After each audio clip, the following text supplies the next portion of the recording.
সেখানে আমরা ধূপ জ্বালি আর কি জ্বালি? দীপ জ্বালি। আর দেহ মন্দির যেটা আমার ভগবান তৈরি করেছে সেই মন্দিরে কি জানি? বিড়ি সিগারেট। বাইরের যে মন্দির সাধারণ মানুষ তৈরি করলো সেখানে তো প্রাণ প্রতিষ্ঠা করতে হয়, তারপরে তো পূজা। আর দেহ মন্দির যেটা আমার ভগবান তৈরি করলো এখানে কোনো প্রাণ প্রতিষ্ঠা করার দরকার হয় না, সর্বদা আমার গোবিন্দ হৃদয়ে জেগে বসে আছে। বাইরের মন্দির যেটা সাধারণ মানুষ তৈরি করলো সেখানে আমরা দুধ ঢালি আর শুদ্ধ গঙ্গা জল ঢালি। আর দেহ মন্দির যেটা ভগবান তৈরি করলো এই মন্দিরে আমরা বল ঢালি। বাইরে যে মন্দির সাধারণ মানুষ তৈরি করলো সেখানে প্লেট দিয়ে পাথর দিয়ে সুন্দর করে সাজায়, কিন্তু মনটাকে ভক্তির প্লেট দিয়ে সাজায়, ভক্তির পাথর দিয়ে সাজায়। কি সাজায়?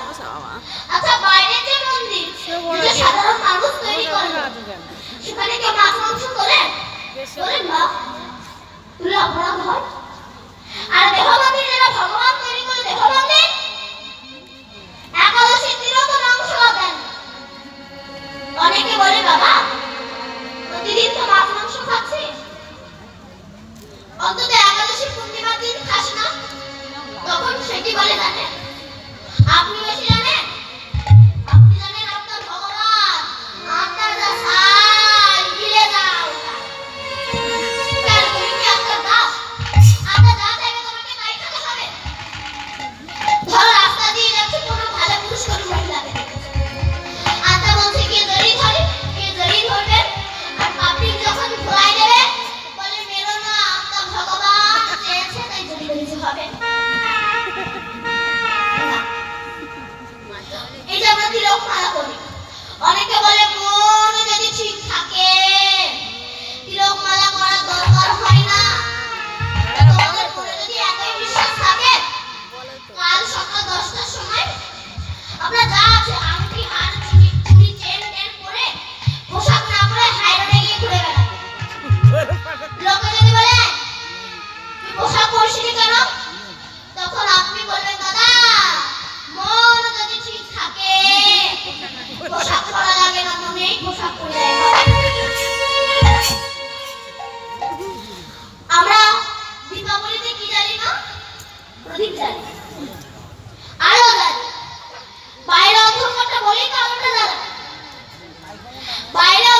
সন্তানকে, একটা সংসারকে কৃষ্ণ ভক্তির সংস্কার করেছে আমাদের। আর একটা সন্তানকে কেন বাবা মা ভালো না হলে কখনো সন্তানও ভালো হয় না। আগে বাবা মাকে ভালো হতে হবে, তবে তো সন্তান ভালো হবে। কেন? এপিজে আব্দুল কালাম বলেছে, একটা মা হচ্ছে 100টা স্কুলের সমান, আর একটা বাবা হচ্ছে 100টা শিক্ষকের সমান। বাবার বিচার যদি ভালো না হয়, সন্তানের বিচার ভালো হবে। মায়ের আচার যদি ভালো না হয়, সন্তানের আচার ভালো হবে। প্রতিটি বাড়িতে সন্তানগুলোকে কৃষ্ণ ভক্ত করতে গেলে প্রথম দায়িত্ব মা, দ্বিতীয় দায়িত্ব বাবা। মাকে দায়ী করলো কেন? না একটা গর্ভে একটা সন্তানের জায়গা হয় 10 মাস গর্ভে।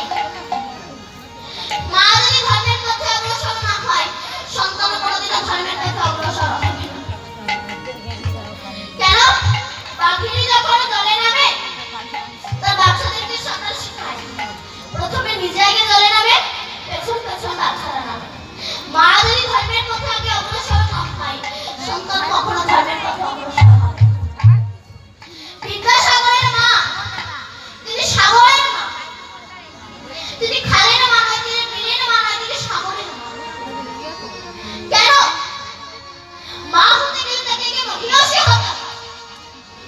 বিদ্যাসাগর মাকে একটা শাল এনে দিয়েছিল, মা ছেঁড়া শাল ব্যবহার করছো, নতুন শালটা নাও। মা নেয়নি, মুছে রেখেছিল। কেন? বলেছিল পাড়ায় কত মা ঠান্ডায় কাঁপছে রে, তুই যদি প্রত্যেকটা মায়ের জন্য একটা করে শাল এনে দিতে পারবি, সেদিন আমি শালটা হরিব। তবেই তো বিদ্যাসাগরের মতো এমন পুত্রের জন্ম দিয়েছে। আর আমাদের মায়েরা হলে এক মা তার ছেলেকে টিফিন বক্সে খাওয়াতে চায়, একা একা খাবি, কাউকে দিবি না, আমি কষ্ট করে করে দেবো, তুই লোকে খাওয়াবি। ছেলে বড় হলো, বিয়ে করলো, চাকরি পেলো, ছেলে একা খেলো, তোমাকেই দিল। কেন? তুমি তো শিখিয়েছো। মা হতে গেলে একজনকে মহিষী হতে হয়।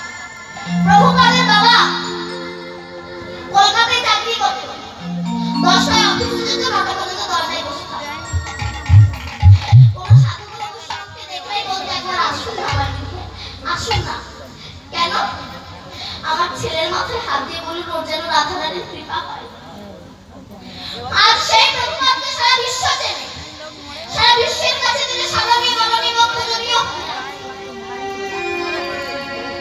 কারণ সেই ভগবান আমাদের কাছে তো কিছু চাইনি। বলুন, কোন একজন ব্যক্তি যদি 3 দিন একটা হসপিটালে পড়ে থাকে, অক্সিজেন নাই, তার বিপদ হবে।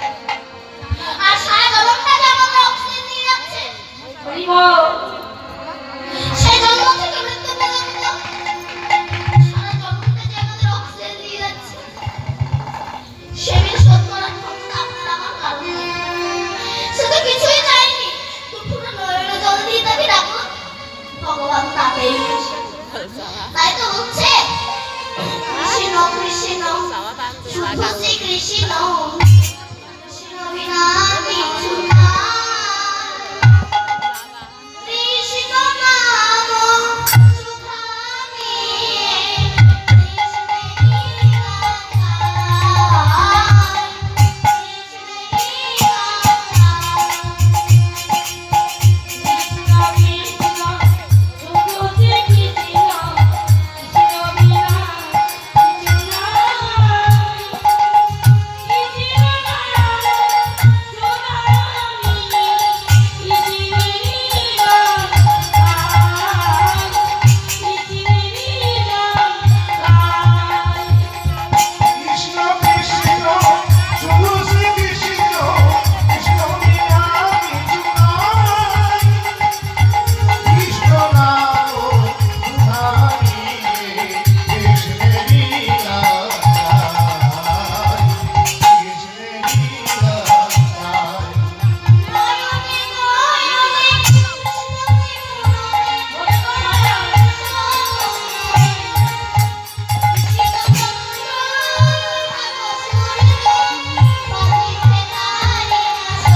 বাবা হাঁটে যাবে, বোঝা মাথায় নিয়েছে। ছোট্ট যতনের ছেলে বাবার হাতটা ধরেছে, বাবা আমাকে একটু নিয়ে যাবে। কোথায়? হাটে। বাবা বলল, খোকা ওখানে গেলে তো সবাই হারিয়ে যায়, তো তুই যদি হারিয়ে যাস? আমরা বলেছিলাম বাবা।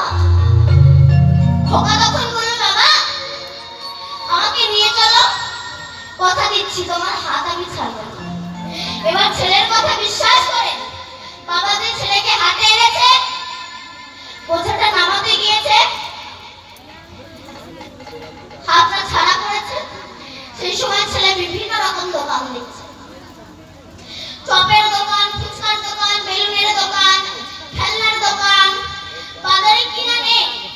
এইসব দোকান দেখতে দেখতে ছেলে বাবার কথা ভুলে গিয়েছে। এবার সন্ধ্যা হয়েছে, তখন বাবার কথা মনে পড়েছে। তখন বাবা বাবা বলে কাঁদছে। এমন সময় এক মিষ্টির দোকানদার জিজ্ঞাসা করছে, এই খোকা কাঁদছিস কেন? বলে, আমার বাবা হারিয়ে গিয়েছে। বলে, ওরে বাবা হারায়নি, হারিয়েছিস তুই। তা তুই এক কাজ কর, তুই এক জায়গায় দাঁড়িয়ে থাক, নইলে তুইও তোর বাবাকে খুঁজে বেড়াবি, তোর বাবাও তোকে খুঁজে বেড়াবে, কেউ কাউকে পাবে না। এবার মিষ্টির দোকানদারের কথা শুনে দেখে এক জায়গায় দাঁড়িয়ে কাঁদছে, আর এদিকে তো বাবা ছেলে হারিয়ে পাগল হয়ে গিয়েছে। ছেলেকে খুঁজতে খুঁজতে দেখতে পেয়ে সে বুকের ভিতরে ধরে ভয় কি আমার।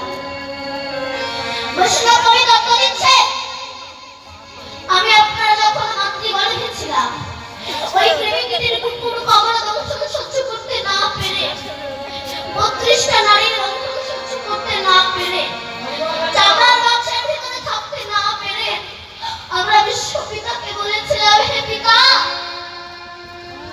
একবার আমাদেরকে ভবের হাতে নিয়ে চলো, এই যন্ত্রণা আর সহ্য করতে পারছি না। আমাদের বিশ্বপিতা বলেছিল, বাবা রে ওখানে গেলে তো সবাই হারিয়ে যায়, তুই যদি হারিয়ে যাস? আমরা বলেছিলাম, হে বিশ্বপিতা একবার নিয়ে চলো, কত ভালো মন্দ খাই না কেন, যত বাড়ি বাড়ি ওই সরকার হোক না কেন, কথা দিচ্ছি তোমার চরণ আমরা ছাড়ব না। এইবার আমাদের বিশ্বপিতা আমাদেরকে বিশ্বাস করে যেই আমাদেরকে ভবের হাটে এনেছে, আমরা বিভিন্ন রকম দোকান দিচ্ছি। ছেলে একটা দোকান, মেয়ে একটা দোকান, স্ত্রী একটা দোকান, নাতি নাতনি আত্মীয় স্বজন সবাই কিন্তু দোকান। এই দোকানগুলো সারা জীবন দেখছে, অনুভব করছে। অনুভব করতে করতে যখন আয়ুষুজা পাটে বসেছে, কাম ক্রোধ লোভ আমাদেরকে ঘিরে ফেলেছে। এইবারে একবার ছুটে যাচ্ছি কালীর কাছে, দুর্গার কাছে, শিবের কাছে। কোথায় গেলে আমরা বিশ্বপিতাকে পাবো? আমাদের গুরুদেব বলে, বাবা রে তুই কালীর কাছে গেলেও কৃষ্ণকে পাবি না, দুর্গার কাছে গেলেও পাবি না, শিবের কাছে গেলেও পাবি না। তুই এক কাজ কর, এক জায়গায় দাঁড়িয়ে তুই যা। তত্ত্ব কি বলছে?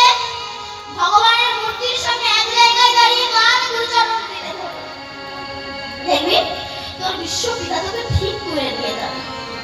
এবারে গুরুবাক্য শিরোধার্য করে তুই এক জায়গায় দাঁড়িয়ে কাঁদছি,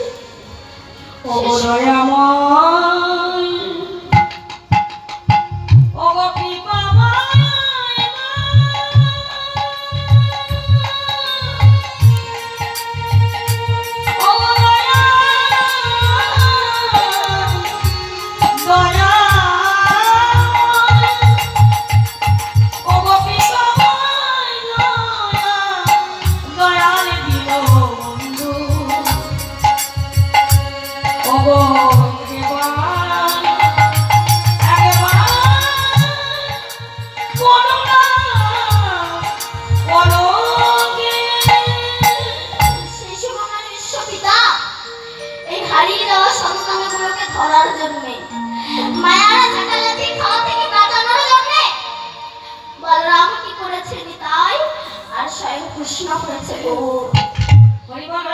তারাই সে বলছে, ওরে এই ভব সংসার থেকে পার হওয়ার একটাই রাস্তা, সেটা হচ্ছে হরে কৃষ্ণ হরে কৃষ্ণ, কৃষ্ণ কৃষ্ণ হরে হরে,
সংসারে মানুষের জন্য নির্দিষ্ট দিন নেই যে অমুক দিন ছাড়া।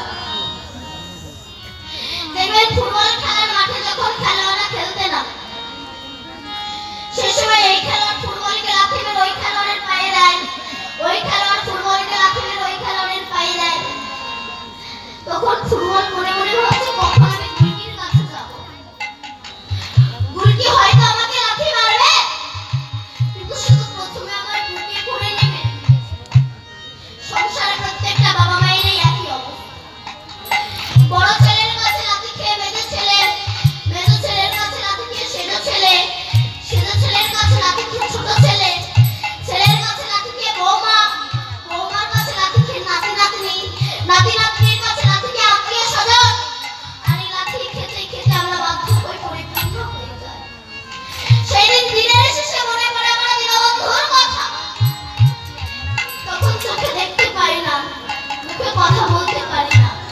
সেই সময় নবদ্বীপের বুকে দুই গুলকি, এক হচ্ছে আমার গৌর আর এক হচ্ছে আমার নিতাই।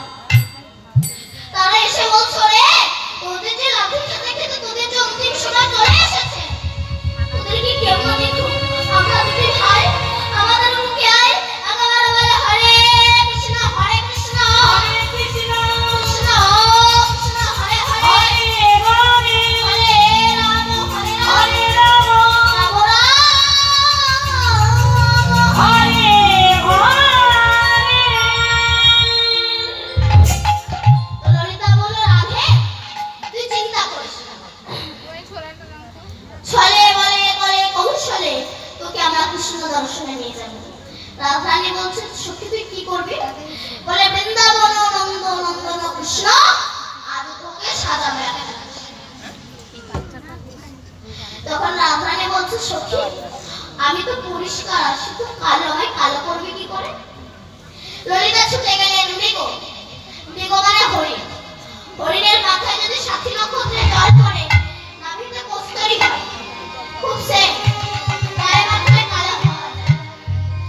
হাতির মাথায় পড়লে গজপতি হয়, সাপের মাথায় পড়লে মণি হয়, ঝিনুকের মাথায় পড়লে মুক্ত হয়। ললিতা ছুটে গেলেন মৃগ মদ কস্তরি রানী করিল কালা,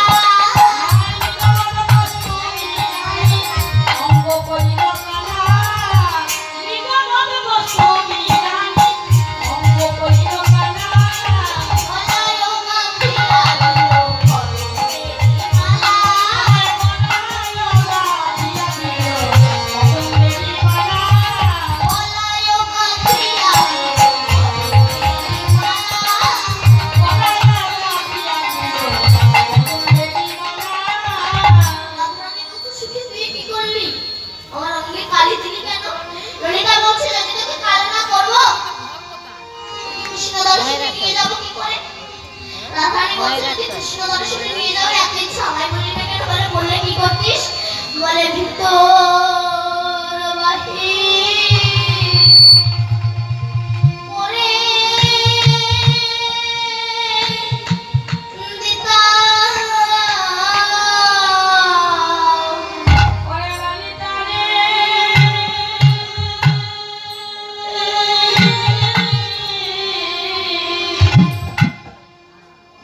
আমার এই ভিতর বাহির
থাকে না, আসবে না আসবে বিদ্যুৎ কৃষ্ণ বলি কবি নতুন আসে ললিতারি কৃষ্ণ ভজন করতে গেলে সত্যি কবি ওরে ললিতারি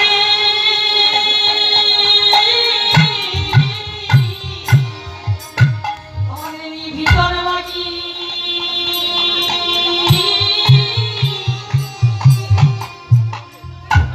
ভিতর বাকির কোণে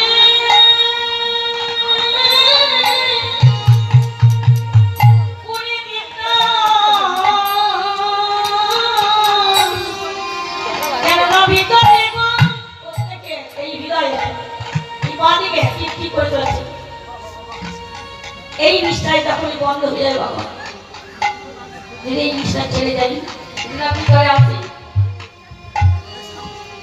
কেউ যদি জানতে পারে আসি নয় কাজটি করবো তার মন কি কেমন হয় বাবা গাড়ি ভিতরে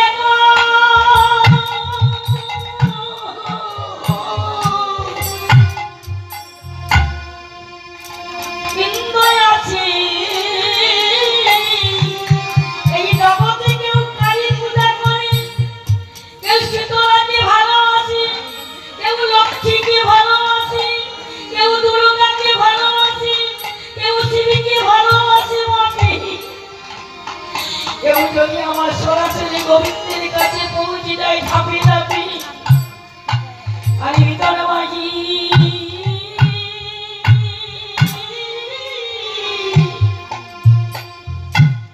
ভিতরে মাগি কোণে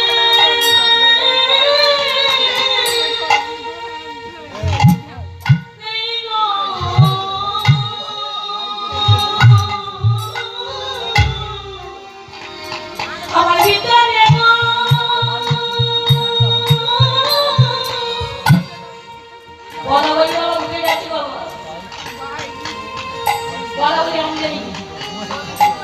আমরা কি করি ভজন গান করি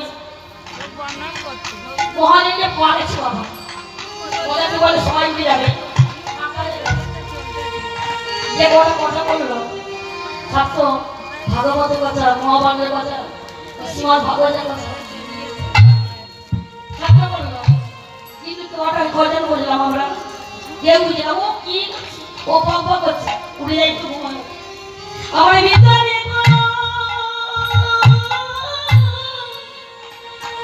ভিতরে গোবিন্দ আছে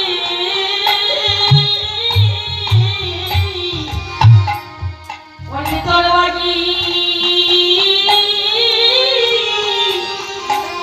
ভিতরে বাকি করে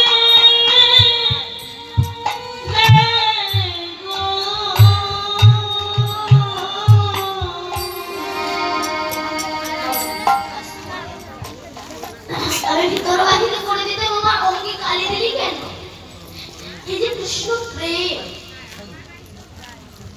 এই যে প্রেম তার প্রতি যে জাগানো তাকে যে ভালোবাসা সবার হয় না সবাই তাকে পায় কারণ এই কলিযুগে যে কেমন অবস্থা হবে একদিন কৃষ্ণ যুধিষ্ঠির মহারাজের রাজসভায় উপস্থিত হয়েছে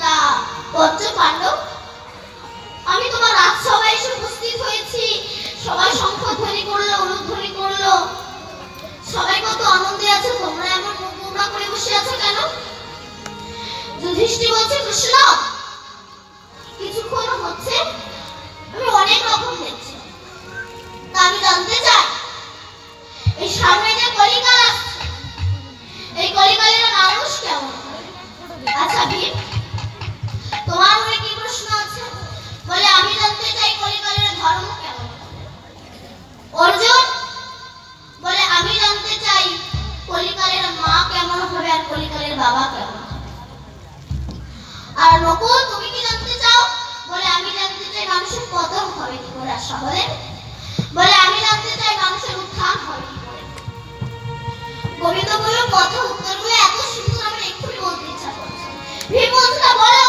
আমরা তো জানার জন্যই প্রশ্ন করেছি বলে না আমার একটা কাজ আছে আমি কালকে এসে উত্তর করে দেবো তবে তোমাদেরও একটা কাজ আছে কি